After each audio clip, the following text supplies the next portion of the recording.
शुभाशीष बच्चों, आज हम पढ़ेंगे 9वीं कक्षा द्वितीय भाषा से तारे जमी पर पाठ जो उपवाचक से लिया गया है। तारे जमी पर यह एक फिल्म का नाम है बच्चों।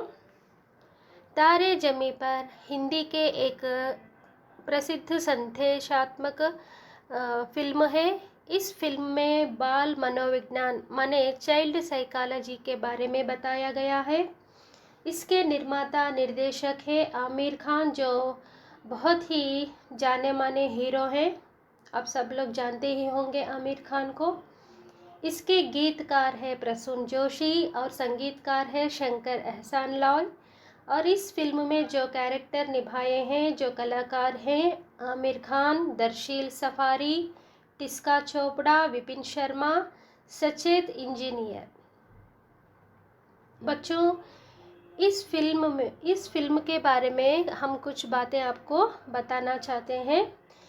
इस फिल्म में यह बताया गया है कि हर एक बच्चे में कोई न कोई एक विशेषता छिपी रहती है। हर एक बच्चे में एक टैलेंट छिपा रहता है। यह बात बताने के लिए ही यह फिल्म निकाला गया है। तो चलो बच्चों, अभी पाठ पढ़ेंगे। बच्चे ओस की बूंदों की तरह शुद्ध और पवित्र होते हैं। बच्चे कैसे होते हैं बच्चों? बहुत ही शुद्ध और पवित्र। कहते हैं ना कि बच्चे मन के सच्चे होते हैं, तो उसी तरह से ओस की बूंदों की तरह, ओस की बूंदें जैसे बहुत ही पवित्र होते हैं, उसी तरह बच्चे भी होते हैं। वे कल के नागरिक हैं। वे कल के नागरिक हैं माने जो फ्यूचर के सिटीजन्स, माने फ्यूचर में वो लोग बड़े बनने के बाद क्या बनते हैं? बहुत ही ऊंचे ऊंचे स्थानों में, बहुत ही उन्नत पदों में वे लोग सेटल हो जाते हैं। थोड़े लोग पुलिस ऑफिसर बनते हैं, तो थोड़े लोग कलेक्टर बनते हैं, तो थोड़े लोग साइंटिस्ट बनते हैं, तो कोई लोग और कुछ पॉलिटिकल लीडर भी बन सकते हैं, कुछ भी बन सकते हैं। बहुत ही अच्छे अच्छे पदों में वे अपना लाइफ सेटल कर लेते हैं बच्चों। इसीलिए कहा गया है वे कल के नागरिक हैं। कौन कल के नागरिक हैं? बच्चे कल के नागरिक हैं। आजकल प्राय ही घर घर से टॉपर्स और रैंकर्स तैयार करने की कोशिश की जा रही है। आजकल देखिए बच्चों, हर एक घर में अपने अपने बच्चों को क्या बनाना चाहते हैं। सबके बच्चों के माता पिता अपने बच्चे टॉपर्स हो, रैंकर्स हो, अच्छे नंबर लाए एग्ज़ाम में और वो लोग अच्छा से पढ़े, इसके लिए सारी तैयारी करते हैं और बहुत सारी कोशिश करते रहते हैं। कई लोग या नहीं सोचते कि बच्चों के मन में क्या है। बहुत सारे पेरेंट्स यही बात नहीं सोचते हैं कि बच्चों के मन में क्या चल रहा है, उनके मन में क्या है, वे क्या सोचते हैं, बच्चे क्या सोचते हैं, उनके क्या विचार है, वे लोग क्या विचार करते हैं। ये बात कोई भी इतना बच्चों के मन में क्या है, ये सारी बातों पर इतना ज़्यादा सोचते नहीं हैं।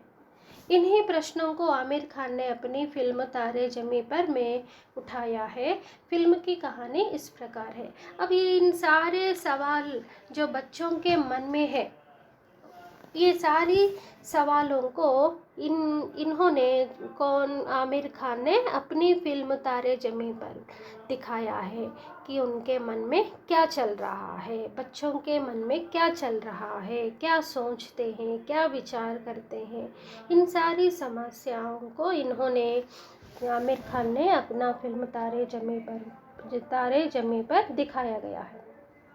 अब देखिए बच्चों, कहानी कुछ इस प्रकार का है। 8 वर्षीय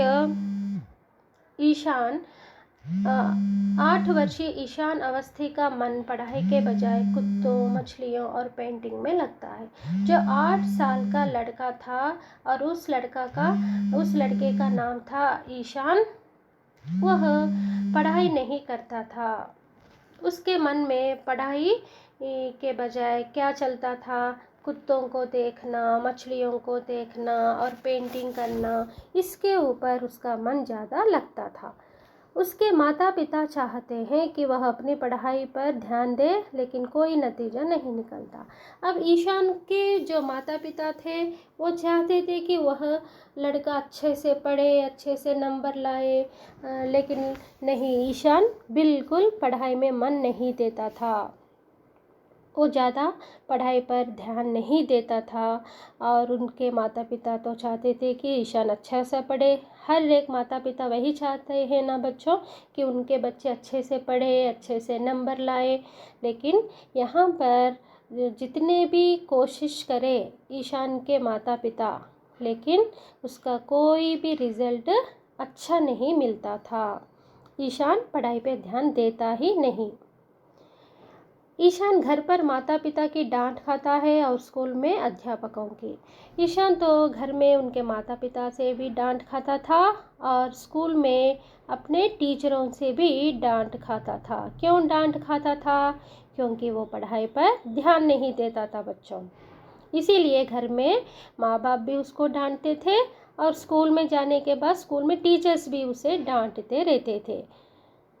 कोई भी यह जानने की कोशिश नहीं करता कि ईशान पढ़ाई पर ध्यान क्यों नहीं दे रहा है और ईशान के मन में क्या चल रहा है, ये जानने की कोशिश कोई भी नहीं करते थे बच्चों, ना तो माता पिता और ना तो स्कूल के टीचर्स। क्यों वह पढ़ाई पर ध्यान नहीं दे रहा है, इस बात पर कोई भी जानने की कोशिश नहीं करते थे बच्चों। इसके बजाय वे ईशान को बोर्डिंग स्कूल भेज देते हैं। अब ईशान के माता पिता क्या सोच रहे थे कि ईशान तो किसी भी हालात में पढ़ाई पर ध्यान ही नहीं दे रहा है, पढ़ाई पर मन ही नहीं लगा रहा है, जितना भी डांटो वो पढ़ाई पर मन नहीं लगा रहा है, तो इसलिए उसको बोर्डिंग स्कूल में छोड़ देंगे ताकि वहाँ जाकर वो थोड़ा तो पढ़ाई पर ध्यान दे, कहकर सोच लिए और ईशान को बोर्डिंग स्कूल में जाकर ज्वाइन करा दिए ताकि वहाँ तो वो कुछ पढ़ाई पर ध्यान दे। बोर्डिंग स्कूल किसे कहते हैं बच्चों? बोर्डिंग स्कूल उसे कहते हैं जो माता पिता से दूर होकर, अपने घर से दूर होकर हॉस्टल में रहकर पढ़ते हैं या रेजिडेंशियल स्कूल्स में रहकर पढ़ते हैं, उसे हम बोर्डिंग स्कूल्स कहते हैं। वहाँ पर भेज दिए ईशान को और वहाँ जाने के बाद फिर ईशान पढ़ाई में किस तरह से मन लगाया, ये अब हम जानेंगे। खिलखिलाता ईशान वहाँ जाकर मुरझा जाता है। यहाँ तो अपने माता पिता के साथ रहकर ईशान बहुत ही हंसते हुए, हमेशा खुशी से रहने वाला ईशान बोर्डिंग स्कूल जाने के बाद एकदम मुरझा गया है। मुरझा जाना मतलब बहुत ही उदास हो जाना, बहुत ही फीका फीका लगना, माने उसके चेहरे पर खुशी दिखाई नहीं दे रही थी। वह हमेशा सहमा और उदास रहने लगता है। वह हमेशा, कौन इधर? ईशान। ईशान बोर्डिंग स्कूल में हमेशा डरते हुए रहना और बहुत ही सैड, उदास रहना, इस तरह से दिखाई देता था। उस पर निगाह जाती है कला अध्यापक रामशंकर निकुंभ की और ईशान के ऊपर जो आर्ट टीचर है, कला अध्यापक माने जो ड्राइंग टीचर होते हैं, उस उनकी नज़र, और ड्राइंग टीचर का नाम था रामशंकर निकुंभ, जो आमिर खान ने उस कैरेक्टर को निभाया था। उनकी नज़र ईशान के ऊपर जाती है और निकुंभ सर उसकी उदासी का पता लगाते हैं और उन्हें पता चलता है कि ईशान बहुत ही प्रतिभाशाली है। अब निकुंभ सर ईशान से थोड़ा दोस्ती कर लेते हैं, उनसे थोड़ा बात करने की कोशिश करते हैं। तो ईशान से बात करने के बाद, उससे दोस्ती करने के बाद निकुंभ सर को पता चलता है कि ईशान तो बहुत ही टैलेंटेड पर्सन है, फिर क्यों वो हमेशा उदास दिखाई देता है। अब देखिए बच्चों, क्या है उसका राज, जो वो उसकी उदासी का क्या राज है, अब हम देखेंगे। लेकिन डिसलेक्सिया की समस्या से पीड़ित है। देखिए बच्चों, ईशान डिसलेक्सिया नामक बीमारी से बहुत ही पीड़ित है। वो एक ऐसी बीमारी है जो अक्षरों को पढ़ने में तकलीफ होती है। अपने प्यार और दुलार से निकुंभ सर ईशान के अंदर छिपी प्रतिभा सबके सामने लाते हैं। और निकुंभ सर जो ईशान से जो प्यार दिखाया है, ईशान से जो प्रेम की बातें, माने जैसे एक माँ अपने बच्चे से जिस तरह से प्रेम करती है, प्यार से बातें करती है, उस तरह का ट्रीटमेंट निकुंभ सर ने ईशान को देते थे। जैसे हम कहते हैं ना कि ये बच्चा अपना माँ का दुलारा है, तो उसी तरह से निकुंभ सर का प्यार का दुलारा बन गया ईशान। निकुंभ सर ईशान के करीब जाकर ईशान के अंदर छिपी प्रतिभा सबके सामने लाते हैं, उसके अंदर छिपी हुई टैलेंट को सबके सामने बता देते हैं। कहानी सरल है जिसे आमिर खान ने बेहद प्रतिभाशाली ढंग से पर्दे पर उतारा है। कहानी तो बहुत छोटी है बच्चों, लेकिन आमिर खान ने बहुत ही टैलेंटेड से इन्होंने पर्दे पर यह फिल्म दिखाया है। पटकथा की बुनावट एकदम चुस्त है। स्क्रीन प्ले तो बहुत ही बढ़िया लिखा हुआ था। छोटे छोटे भावात्मक दृश्य रखे गए हैं जो सीधे दिल को छू जाते हैं। ऐसे छोटे छोटे जो घटनाएं हैं जो दर्द से भरे हुए या बाधा से भरे हुए छोटे छोटे दृश्य भी हम लोगों के दिल को टच कर लेते हैं। ईशान का स्कूल से भागकर सड़कों पर घूमना, ताज़ी हवा में सांस लेना, बिल्डिंग को कलर होते देखना, फुटपाथ पर रहने वाले बच्चों को आज़ादी से खेलते देखकर उदास होना, बर्फ़ का लड्डू खाना जैसे दृश्यों को देखकर कई लोगों को अपने बचपन की याद ताज़ा हो आती है। अब इस फिल्म में ईशान का जो कैरेक्टर निभाया है वह लड़का का नाम है दर्शिल सफारी।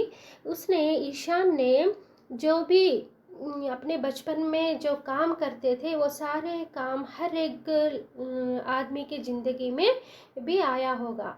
जैसे ईशान का स्कूल से भागकर सड़कों पर घूमना, सड़कों पर फ्री से घूमता था और ताज़ी हवा में सांस लेना, फ्रेश एयर लेता था, बिल्डिंग को कलर होते देखना, माने एक बिल्डिंग पर जो रंग लगते हुए देखता था तो उसका मन बहुत ही प्रसन्न हो जाता था। फुटपाथ पर रहने वाले बच्चों को आज़ादी से खेलते देखकर उदास होना। अब जो फुटपाथ पर बच्चे थे वो लोग बहुत ही फ्रीडम के साथ खेलते थे, तो उनको देखकर कभी कभी ईशान बहुत उदास हो जाता था, सोचता था कि शायद मैं भी इस तरह इन लोगों का जैसा फ्री रह पाता तो कितना अच्छा होता था, काश मैं भी इन बच्चों की तरह रह पाता तो कितना अच्छा होता, इस तरह से सोचता था। बर्फ़ का लड्डू खाना जैसे दृश्यों को देखकर कई लोगों को अपने बचपन की याद ज़रूर आती होगी। इन सारे दृश्यों को आमिर खान ने अपने फिल्म में बताया है। सबसे बड़ी बात यह है कि ईशान के माध्यम से बच्चे में छिपी प्रतिभा सुंदर ढंग से उभारी गई है। फिल्म के अंत में इसका परिचय ईशान की चित्रकारी से होता है।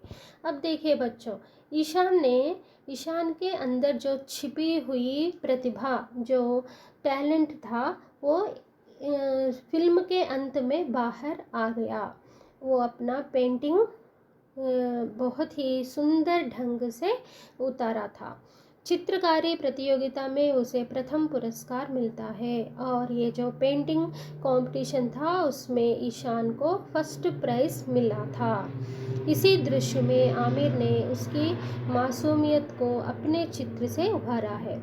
और यहाँ पर उनके जो आर्ट टीचर थे उन्होंने भी ईशान को ही अपने मन में रखकर एक चित्र उतारा था जिसमें ईशान का मासूमियत, बहुत ही इनोसेंट से भरा हुआ चित्र उतारा था निकुंभ सर ने, तो वह चित्र को भी पुरस्कार मिला था। तो यहाँ पर शिष्य को और अध्यापक को दोनों को भी पुरस्कार मिला था बच्चों। इस तरह शिष्य अपने अध्यापक की प्रेरणा से किस तरह आगे बढ़ सकता है, इसका प्रमाण ही यह फिल्म है। यह फिल्म में यह बताया गया है कि अध्यापक शिष्य को बहुत ही प्रेरणा देना चाहिए, जिससे बच्चा बहुत ही अच्छे से शाइन हो सके और आगे बढ़ सके। इसी का ही प्रमाण इस फिल्म में दिखाया गया है बच्चों। ईशान की भूमिका में दर्शील सफारी इस फिल्म की जान है। ईशान की भूमिका जो निभाया है, ईशान की कैरेक्टर जो निभाया है, उस लड़के का नाम है, रियल नेम है दर्शील सफारी। ये तो इस फिल्म के लिए जान के जैसा है, जान के समान है। विश्वास ही नहीं होता कि यह बच्चा अभिनय कर रहा है। यह मानने को मन नहीं करता कि यह जो दर्शील सफारी ने इस फिल्म में अभिनय कर रहा है या जीवित है। मासूम से दिखने वाला इस बच्चे ने भय, क्रोध, उदासी और हास्य के हर भाव को अपने चेहरे से दर्शाया है।